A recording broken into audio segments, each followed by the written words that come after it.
Καλημέρα. Λοιπόν, καταρχήν, όποτε που θέλει βρίσιμο σήμερα είναι ο Άρμπι. Ρε γάμι μένε μένα βρήκες. Ρε φίλε, όχι σου φταίω κάτι, όχι πες μου σου φταίω κάτι ρε μαλάκα. Μόλις ξύπνησα ρε γάμι μένε να πούμε. Να πας να χαμηθείς.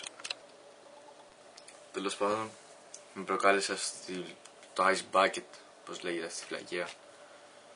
Και πρέπει να το κάνω γιατί είμαι φλόρος και κάτι τέτοια μετά.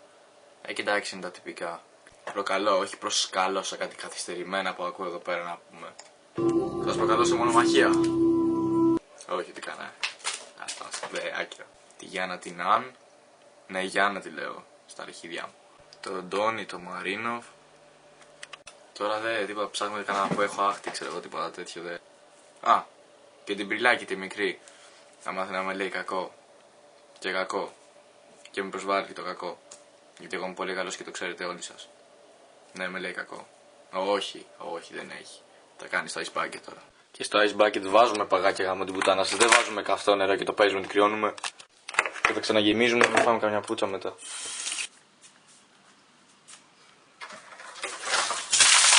Μαλάκα Άρμπι θα σε γαμίσω. Έχετε 24 ώρες. Γατάκια. Και ναι, ξέρω ότι ο Ζήνη θα σχολάσει το μαλλί και αχαχούχα και τον. Εντάξει, τον είχε να πάθει τίποτα, μην αγχώνεσαι.